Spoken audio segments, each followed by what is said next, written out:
Shalom. All praises, honor, and glory unto Yahweh, Bahasham Yahushai, Bahasham Racha Kodash. Double honors to the elders and the apostles of the great millstone, and salutations to all you sincere Akim.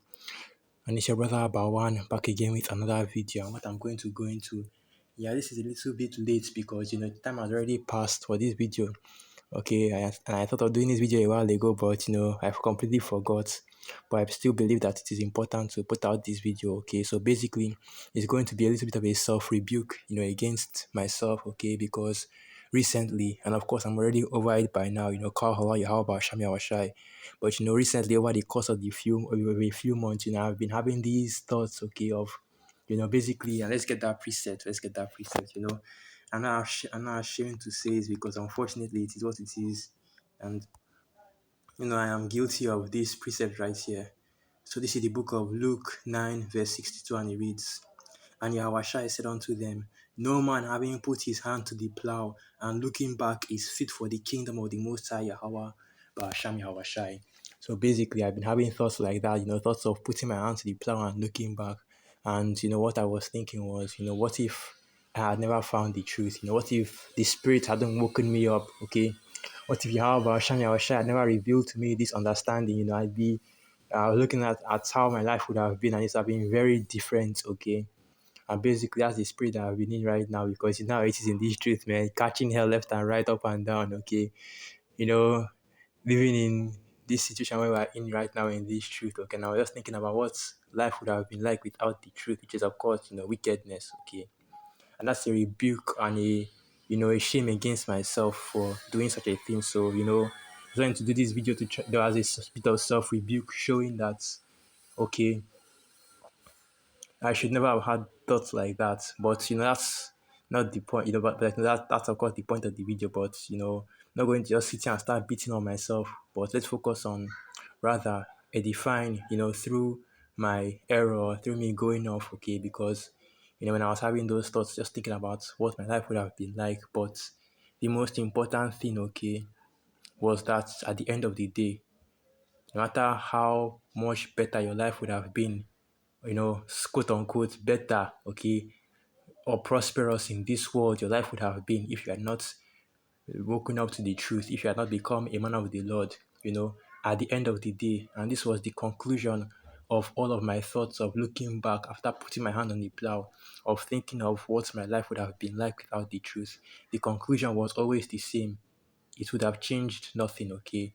Basically, all that would have changed is that at the end of the day, I would have been destroyed right along with the world.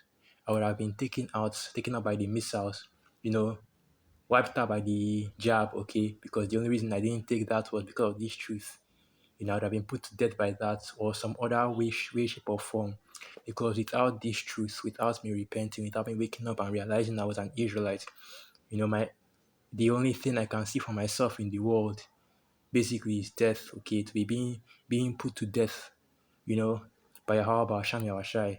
And that's why the scriptures also show you that as well. So let's get that. As the scriptures say, to be carnally minded is death. Okay. So to be carnally, how to check that, my Wi-Fi is not working right now, so you're not going to be seeing me going to a blue letter or anything like that. But this is the book of Romans 8 verse 6, and it reads, "For to be carnally minded," I guess it's come back on. "For to be carnally minded is death, but to be spiritually minded is life and peace." Okay. And if your mind is in the carnal things of this world, okay, in the things of this world, basically, okay, being a success in this world or trying to advance yourself in this world, basically your mind is in the things of death, because the only ways this world promotes, and I've done multiple videos on this, okay, and just a simple understanding of this truth will allow you to see that. But the ways of this world, the things this world promotes, is celebration of death, okay, death and destruction, perdition, because we are being controlled, we are being ruled by the son of perdition. Job 9 verse 24, "The earth is given into the hand of the wicked, and it covereth the faces of the judges thereof." Okay. So in me looking back, okay, at what my life would have been like without this truth, at the end of the day, it's a short stint of success, a small period where I would have had some success in the world, okay, but at the end of the day, it will still turn out being, leading up to me being put to death, whether it's by, Esau's wicked agenda, okay, or whether it's by the missiles or the judgments of Yahweh Basham Yahushai, because as the scriptures say in the book of Romans 3, verse 3, for what if some did not believe, shall the truth of Yahweh Basham Yahushai, let's get that. I can quote it, but better to read it. Romans 3, verse 3. For what if some did not believe? Shall their unbelief make the faith of the Most High Yahweh Ba'asham Yahushua without effect? And that's right, because basically, even if I never woke up to this truth, if I continued in my unbelief, right? If I did not believe, if the Spirit hadn't woken me up, okay, roused my spirit hadn't been woken up, if I hadn't been given this breath of understanding by Yahweh Ba'asham Yahushua, that won't stop the Most High Yahweh Ba'asham Yahushua from being real. That won't stop the fact that this world is coming to an end from being true. That won't stop the wickedness of Esau Edom from being any less wicked. Okay, the world will still continue as it is. The only difference being I was not, woken up. Okay, I did not become a part of the hopeful elect. Lord willing, I make it. Okay, but everything else is still true. The truth of Yahweh Bahasham Yahweh is still on the earth. Romans 3, verse 4. The Most High Yahweh Bahasham Yahweh forbid.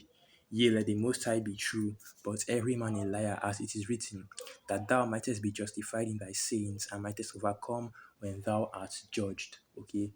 All these things will still be true because the truth of Yahweh Bahasham Yahweh prophecy will still happen. Just I would not be aware of it. Okay?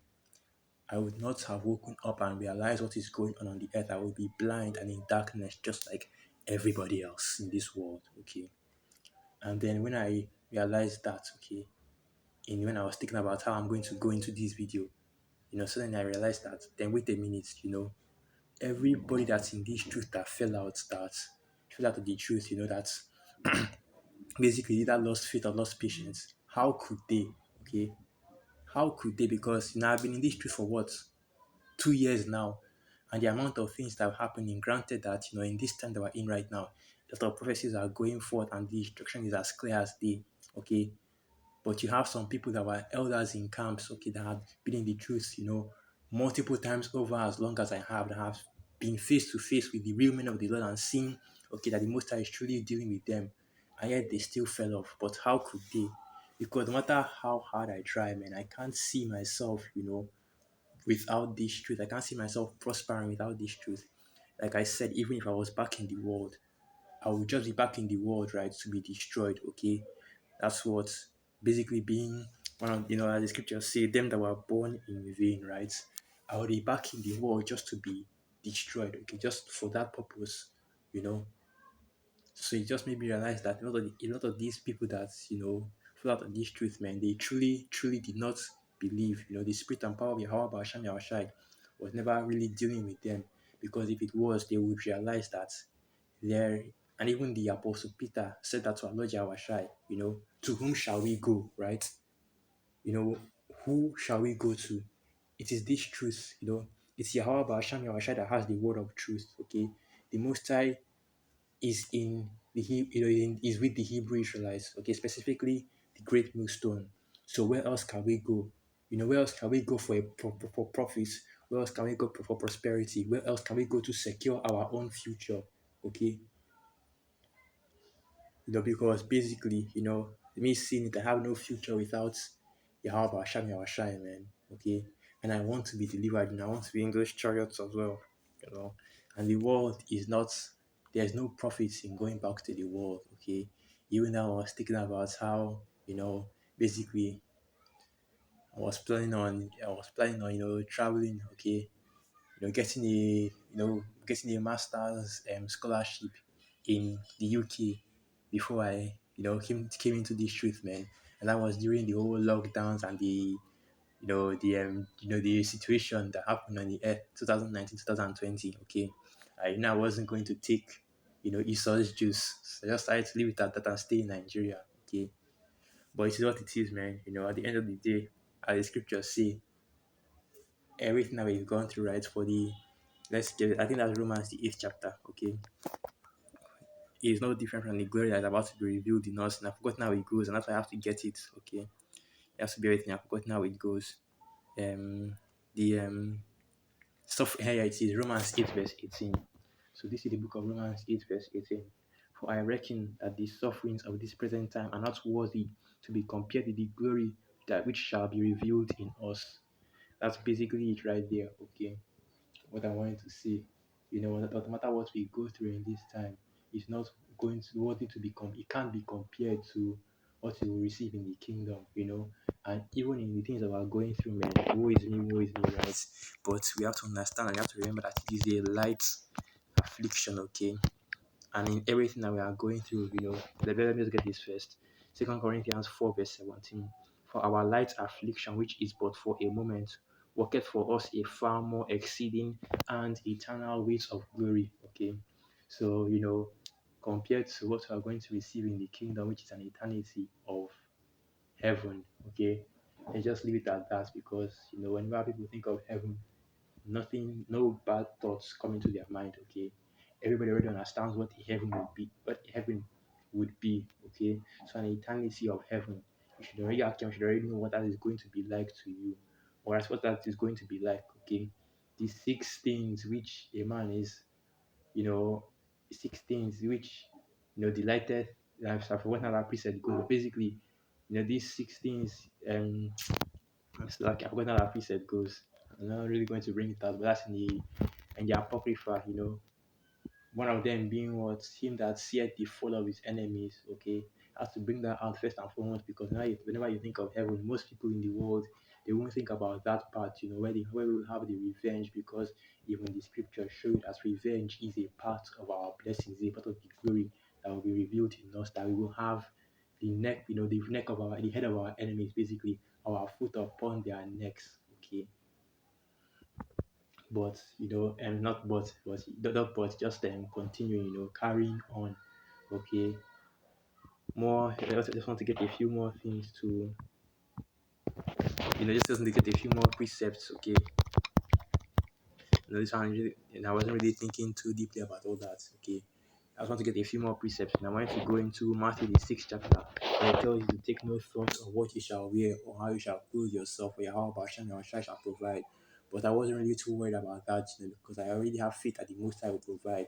But what really was happening was that I was thinking back, looking back, okay, basically looking back as the world and having all these what ifs, all these talks of what if, all these what ifs in my mind. What if I hadn't come to the truth? Okay, what if I had actually, decided to travel during that, infection period and taking the, what? Okay, I will be better off than the situation than the situation that I am in right now. But the scriptures say the joy of the hypocrite, right? Let's get that. The joy of the hypocrite is but for a moment, or rather the triumphing of the wicked, right? Job 20 verse 5. Job 20 verse 4. Knowest thou not this of old, since man was placed upon earth, that the triumphing of the wicked is short, and the joy of the hypocrite but for a moment. So his excellency mounts up to the heavens, and his head reach unto the clouds. Yet he shall perish forever like his own dung. They which have seen him shall say, where is he? And that's right. So no matter what glory or what, prosperity or what success I had received in this kingdom, it wouldn't have lasted that long anyway, okay? Because we seek an eternal glory, okay? When we are in this truth, we are thinking bigger than anybody in the world, we are thinking farther than anybody in the world, and that's how you actually should see it, okay? Think big, why count a couple million racks, okay, of Esau's funny money, right? The monopoly money that is currently undergoing hyperinflation right now. When you could own your own planets, with all those resources chucked in it, okay? Because I've always been having this thought. Imagine you owning a planet like Uranus, or I think I've already mentioned this before, but a planet like Uranus or Neptune that's basically a whole planet of natural gas, okay? That is worth something, that has value. That's an uncountable amount of money right there in natural gas.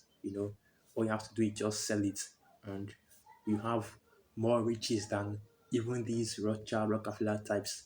And however, Hashem Yahshua is preparing multiple places like that for his elect, as the scriptures say, for in my father's house are many mansions. Okay, let's get that.